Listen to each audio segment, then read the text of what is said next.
জান্নাতের বাড়ি, বাবার নিলাম হয়ে যাওয়া বাড়ি। আবার যদি ফিরে পেতে চাও আদম সন্তান, আসমান থেকে তোমাদেরকে জমিনে পাঠালাম, তোমাদের চলার জন্য গাইড বই দুনিয়াতে পাঠানো হবে আসমান থেকে। আসমানি সিলেবাস, ওহির বিধান, এটাই ফলো করতে হবে। ফামান তাবিয়া হুদায়া ফালা খাউফুন আলাইহিম ওয়ালা হুম ইয়াহজানুন। যে ব্যক্তি আমার হেদায়েত মেনে চলবে তাদের কোনো ভয়ও নাই, চিন্তার কারণ নাই। আজকে কোরআন আমাদের এক, হাদিসও এক, রাসূলও এক, কেবলাও এক, কিন্তু মুসলিম শত দলে বিভক্ত। ওই সেই আপনার কি বলে ফেলে আসলাম সেই চার রাস্তার মোড়, চার দল চারদিকে যাচ্ছে আর বলছে সবাই সাপাহার যাচ্ছে। কোন দিকে যাই পড়ে আছি গোলক ধাঁধাতে, ওহির দাওয়াত নিয়ে আজি তোমরা আবার কে।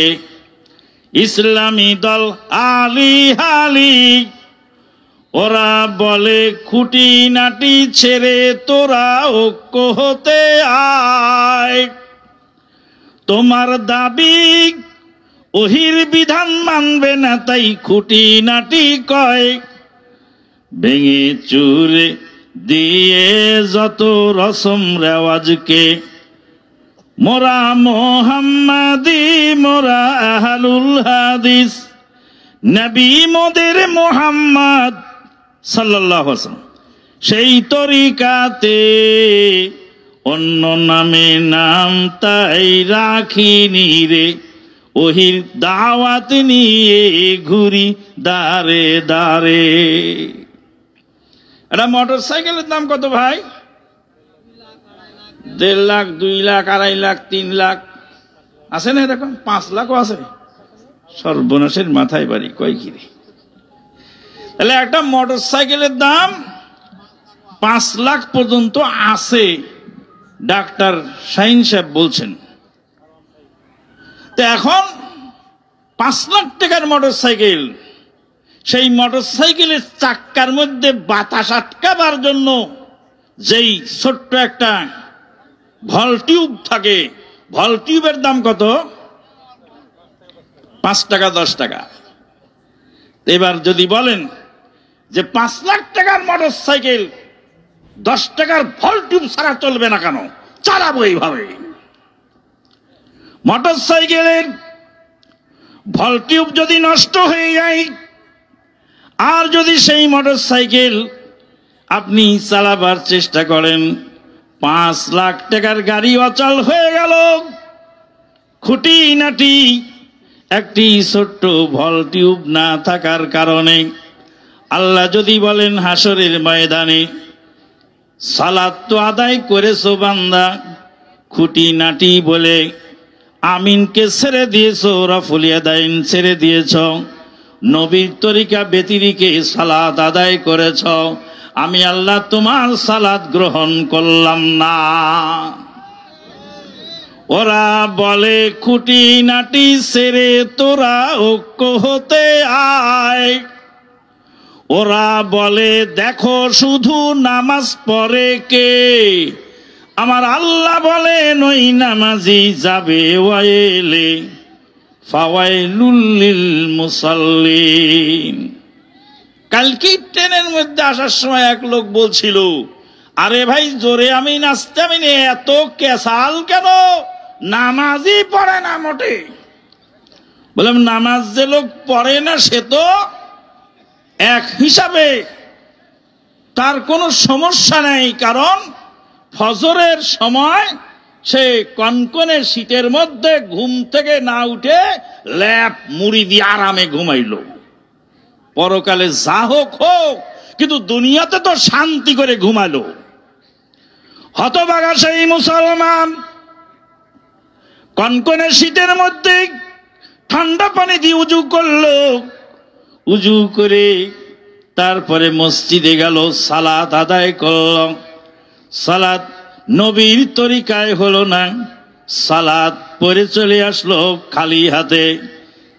সালাত আল্লাহর দরবারে গ্রাহ্য হলো না, কবুল হলো না। আল্লাহর দরবারে যদি কবুল না হয় তাহলে সেই সালাত কিয়ামত পর্যন্ত পড়ে কোনো মূল্য নাই। সহিহ বুখারীর হাদিস, নবী সাল্লাল্লাহু আলাইহি ওয়াসাল্লাম মসজিদের মধ্যে বসেছিলেন, একজন সাহাবী সালাত আদায় করলেন, ধুপুস ধাপুস ধুপুর ধাপুর, খালি রুকু করে আর ওঠে, সিজদায় যায় আর ওঠে। আল্লাহর নবী বললেন, এর যে সাহাবী তুমি ফিরে চলে যাও, ফাসাল্লি, সালাত আদায় করো, ফাইন্নাকা লাম তুসাল্লি, সালাত তো তুমি পড়ো নাই, সালাত পুনরায় আদায় করো। নবী সাল্লাল্লাহু আলাইহি সাল্লাম বললেন না যে সালাত হয়নি, নবী সাল্লাম কি বললেন? সালাত তুমি পড়ো নাই। ভাষাটা শোনেন ভালো করে, একটু ব্যাখ্যা দেই আর একটু সহজ হবে।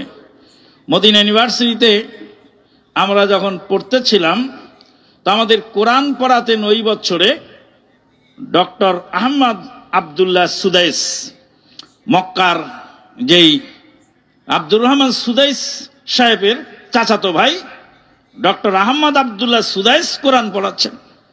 তো আফ্রিকার এক ছাত্র কোরআন আপনার কি বলে পড়ে শোনালেন, মানে সবক শোনালেন, সবকটা হয়নি। তো শিক্ষক বলছে, মা হাফিজতা, তুমি মুখস্থ করনি। তখন ছাত্র বলছে, আনা হাফিজ তু, আমি মুখস্থ করেছি। বলে আনতা মা হাফিজতা, তুমি মুখস্থ করনি। বলে আমি মুখস্থ করেছি। একবার দুইবার তিনবার বলার পরে ছাত্র রেগে যায়, বলে আনা হাফিজ তু তুল্লাহ, অন্তত করলেন মা হাফিজ, সারা রাত ধরে মুখস্থ করলাম আর আপনি বলেন আমি মুখস্থ করিনি। তো বলছে, হিফজুকা লা ইহতাজ্জু বিহি, তুমি যা মুখস্থ করেছো তাকে হেফজ বলা যায় না, এটাকে মুখস্থ বলা যায় না। তখন ছাত্র বললেন, আলান আসাবতা ইয়া শাইখানা, এতক্ষণে আপনি সঠিক কথাটা বলেছেন। আপনি বলুন যে তোমার হেফজ হয়নি, আর আপনি বলেন যে আমি মুখস্থ করি নাই, সারা রাত ধরে আমি মুখস্থ করলাম, আর আপনি বলেন মুখস্থ করিনি। তো কাউকে যদি বলা হয় যে তুমি মুখস্থ করনি, তো রাগ হবে না? সে তো সারা রাত ধরে চেষ্টা করেছে কিন্তু হয়নি। আল্লাহর নবী সাহাবীকে বললেন, ও আমার প্রিয় সাহাবী রে, সালাত তুমি আদায় করো নাই, এই যে উঠা বসা করেছো এটা সালাত বলে না, আল্লাহর সঙ্গে মস্কারা করা হয়েছে। পুনরায় সালাত দোহরায় পড়ো সাহাবী। তিনবার বলার পরে সাহাবী বললেন, ইয়া রাসূলুল্লাহ সাল্লাল্লাহু আলাইহি ওয়াসাল্লাম, এর চেয়ে ভালো সালাত আমি পড়তে জানি না। আল্লাহর নবী হাতে কলমে সুন্দর করে ধীর স্থির ভাবে সালাত শিক্ষা দিলেন। তো সালাত পড়লেই যদি সালাত হয়ে যেত, আর সালাতের সুন্নতি আমলগুলোকে যদি খুঁটিনাটি বলে ছেড়ে দিলে হতো, তাহলে 5 লাখ টাকার মোটর সাইকেল 5 টাকার ভলটিউব বিনে অচল হতো না।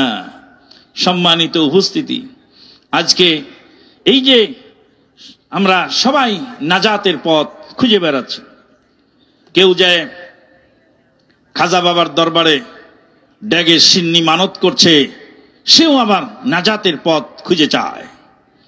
আল্লাহর ওলি শাহজালাল, আল্লাহর ওলি শাহজালাল, ধ্যান করিলে পাই বাবা, মরে নাই রে, বলে না? এই যে বলতেছে কেন? আরেকজন বলছে, দেল কাবায় নামাজ পড়ো, নামাজ লোক দেখানো চলবে না, দেল কাবায় পড়ো। এইভাবে বহু রকমের মতবাদ ইসলামের নামে সমাজে চালু আছে। কোনটা সঠিক কোনটা বেঠিক এটার মাপকাঠি হলো কোরআন এবং সহিহ সুন্নাহ। আল্লাহর নবী বলেন, আল্লাহ পাক বলেন, ইত্তাবিউ মা উনজিলা ইলাইকুম মির রাব্বিকুম ওয়ালা তাত্তাবিউ মিন দুনিহি আউলিয়া। আসমান থেকে ওহীর বিধান নাজিল হয়েছে, এটা গ্রহণ করো, ওলিয়া উলিয়াদের অনুসরণ করো না। কারণ ওলিয়া উলিয়া ভ্যারাইটিস, তাদের তরিকাও ভ্যারাইটিস, রকমারি ধর্ম তারা মানুষের সামনে পেশ করছে। আল্লাহর নবী বলেন, তারাকতু ফীকুম আমরাইনি লা তাদিল্লু মা তামাসসাকতুম বিহিমা, তোমাদের জন্য দুইটা জিনিস রেখে গেলাম, যতদিন পর্যন্ত দুইটা জিনিস আঁকড়ে ধরবে কশ্চিন কালেও তোমরা বিভ্রান্ত হবে না। জিসকে সামনে রায়ো কিয়াস বেহাকিকত কিতাব সুন্নাত, কিতাব সুন্নাত, কিতাব সুন্নাত, কিতাব সুন্নাত, जिसके सामने उसूल कियास बेहकीकत किताब सुन्नत, किताब सुन्नात। কোরআন এবং সহিহ সুন্নাহ এই দুইটা জিনিস আঁকড়ে ধরার কথা নবী সাল্লাল্লাহু আলাইহি ওয়াসাল্লাম বললেন। এখন কোরআন এবং সহিহ সুন্নাহ আঁকড়ে ধরতে গেলেই সমস্যা সৃষ্টি হয়। প্রথম সমস্যা সৃষ্টি হয় তার পরিবারের পক্ষ থেকে, সমাজের পক্ষ থেকে, রাষ্ট্রের পক্ষ থেকে, ধর্ম যাজকদের পক্ষ থেকে। ওয়াইদা কিলা লাহুম ইত্তাবিউ মা আনজালাল্লাহ ক্বালু বাল নাত্তাবিউ মা আলফাইনা আলাইহি আবানা আওয়ালাউ কানা আবাউহুম লা ইয়াকিলুনা শাইআন ওয়া লা ইয়াহতাদুন। যখন তাদেরকে বলা হয় কোরআন সুন্নাহ মেনে নাও, আল্লাহর ওহীর বিধান মেনে নাও, তারা বলে বাপদাদার ধর্ম আমরা মানব। বাপদাদা কি ভুল করে গেছে?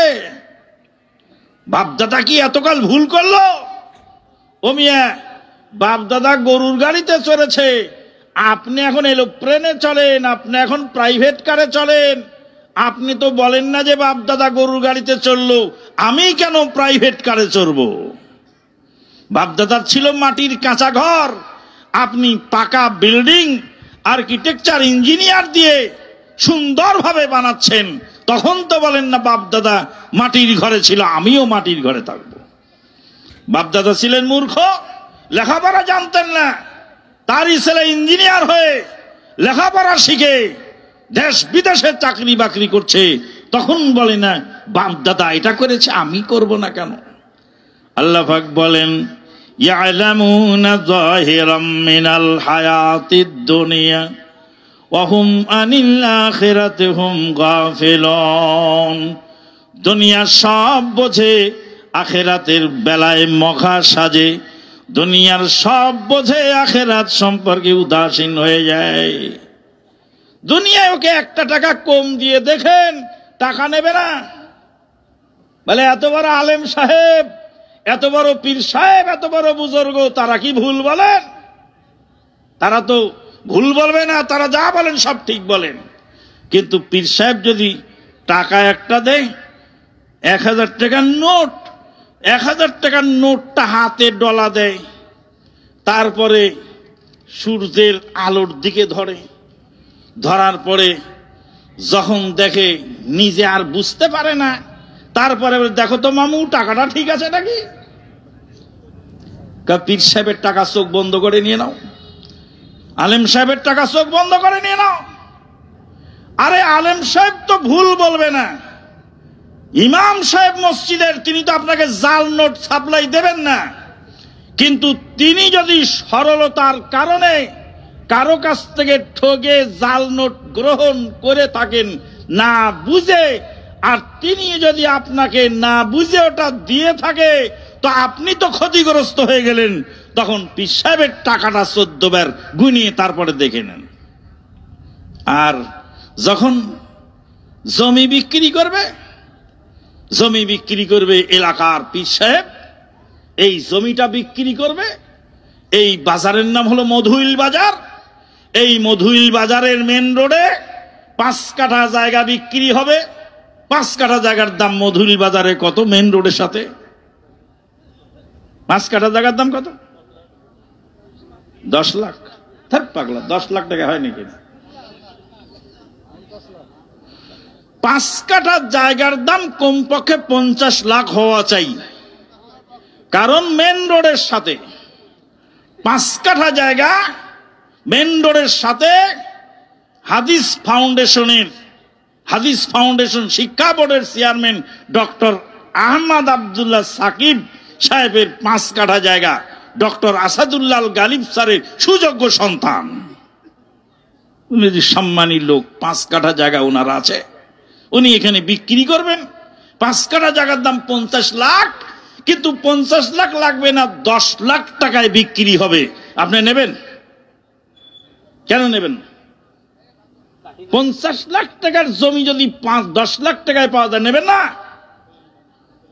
নেবেন না? জমি তো আছে দখলে, কিন্তু কাগজ তো নাই,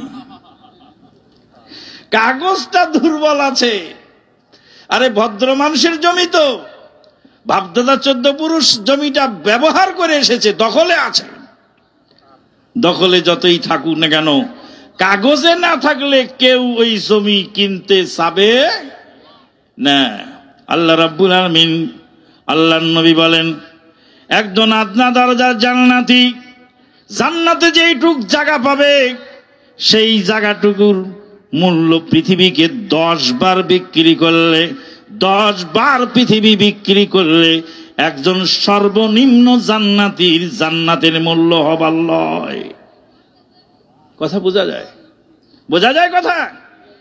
পৃথিবীকে 10 বার বিক্রি করলে একজন সর্বনিম্ন মানের জান্নাতীর যতটুকু পাবে তার সমতুল্য হবে না। ভাইয়ের আমার, এই পৃথিবীতে কত প্লট আছে, কত ফ্ল্যাট আছে, কত ময়দান আছে, কত ফসলি জমি আছে, কত আপনার মৎস্য খামার আছে, কত বন বাদার আছে।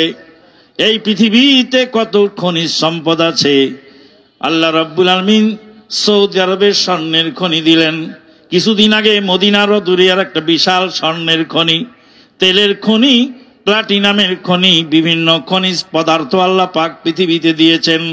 লক্ষ লক্ষ কোটি কোটি ফ্ল্যাট এবং প্লট আছে পৃথিবীতে। এই পৃথিবী 10 বার বিক্রি করলে একজন জান্নাতীর সমান হবার নয়। এত বড় বিশাল জান্নাত, দুনিয়ার 100 লাখ জায়গা কেনার সময় দলিল না থাকলে সেটা কেনা হয় না। এত বড় বিশাল জান্নাত খরিদ করবেন যে আমল দিয়ে, সেই আমলটা রাসূলের তরিকায় হলো কিনা একবার যাচাই করে দেখেছো কিনা? শোনরে মুসলমান তোরা, মাঝে মাঝে একটু জাগরণী গাই, বিরক্ত হন না তো? শোনরে মুসলমান তোরা, পড়লি না কোরআন, আদেশ নিষেধ কি করেছেন দয়াল রহমান পাক সুবহান। পাঞ্জে গানা পড়লি সালাত খেয়াল করলি না, রাসূলের তরিকায় তাহা হলো কিনা? তর্ক বাহাস কত করলি, ইসলাহ করলি না, ইমানের করো দাবি, কেমন মুসলমান তোরা পড়লি না কোরআন। সম্মানিত উপস্থিতি,